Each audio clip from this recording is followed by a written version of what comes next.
I still remember the sound of her laughter that night, the kind that used to make me smile without even trying. But at her sister's wedding, when she caught that bouquet and turned to me with that bright smile, I had no idea I was just weeks away from losing everything. Started as one of those perfect days. The venue was gorgeous. Fairy lights over an open garden, soft music, the smell of roses everywhere. My wife, Emma, looked stunning in her emerald green dress. We'd been married for 5 years, and though things weren't perfect, I thought we were steady, comfortable. I used to believe comfort meant safety, but I learned later it just meant I'd stopped noticing what was slipping away. During the reception, Emma danced with everyone, her cousins, her brother-in-law, even the DJ for a laugh. She was glowing, happy, carefree, and I loved watching her like that. When they called the single ladies for the bouquet toss, she giggled, "Oh, I'm already married." But her sister pushed her in anyway. And of course, the bouquet landed right in her hands. Everyone cheered and she laughed, waving it at me across the crowd. "Looks like it's your turn next," her sister joked to me, and I smiled back. If only I knew the irony of that moment, that I'd soon be the one catching something. Not flowers, but divorce papers. The weeks after that wedding, something felt off. First, it was small things. Her phone started living face down on the counter. She stayed up late scrolling TikTok but laughed too softly, the kind of laugh you give someone through text. Her perfume lingered on her clothes even when she swore she hadn't gone anywhere. I asked her once, "Everything okay?" She gave me that tired smile, the one that says, "Don't make a thing out of it." "Yeah, babe. Just work stress. You worry too much." I wanted to believe her. God, I did. One night I woke up around 1 a.m., bed cold on her side. I found her in the living room, whispering into her phone. She froze when she saw me. "Oh, it's just my friend Sarah," she said quickly. But her voice, it had that nervous tone. You know when someone's trying too hard to sound casual? "Yeah, that." I nodded, went back to bed, but my chest felt heavy. It wasn't proof, but it was enough to plant a seed of doubt that wouldn't stop growing.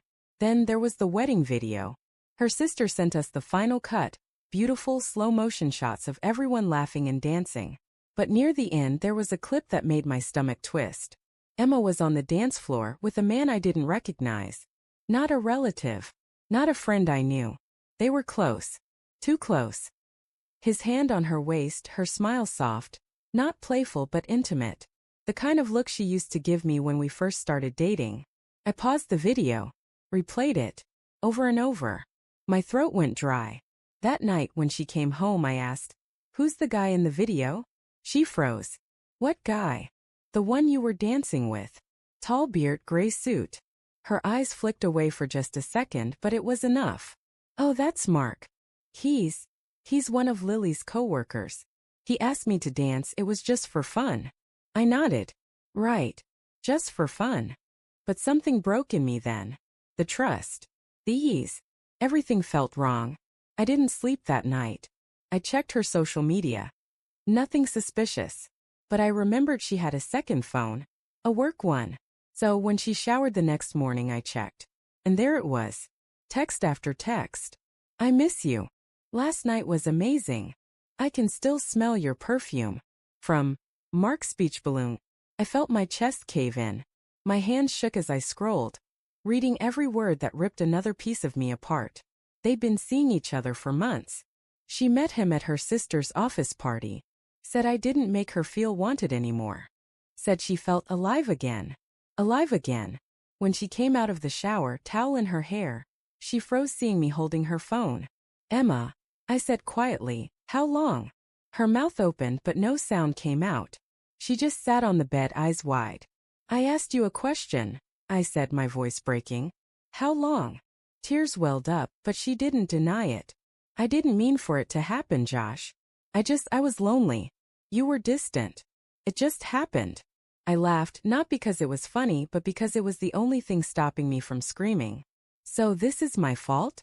You cheat and it's because I didn't what? Hold your hand enough." She started crying, saying she was sorry that she'd end it. But I was already gone. Not physically, but somewhere inside, the part that loved her died right there on that bedroom floor. I moved out the next day. No big scene. No screaming. Just quiet. Cold. Final. A week later, An envelope arrived at my new apartment. Divorce papers. No note. No message. Just her signature at the bottom. And I couldn't help but laugh through the bitterness. She caught a bouquet, the symbol of love, commitment, new beginnings, and I caught the papers that ended ours. It's funny how life works. One moment you're planning forever, and the next you're signing it away. Months passed. I saw on social media that she and Mark were together. Maybe they're happy. Maybe not. I stopped caring. People ask me if I'd take her back if she ever regretted it. No. Because when someone looks at you and lies, not once but for months, it changes something in you. You start realizing love shouldn't be proven through forgiveness. Sometimes it's proven by walking away. I've healed since then. Slowly. Quietly. But every time I see a wedding bouquet being tossed on TV or at a friend's ceremony, I can't help but smirk a little. Because while she caught her bouquet, thinking it meant new beginnings, I caught the truth. And in the end, that's what really set me free.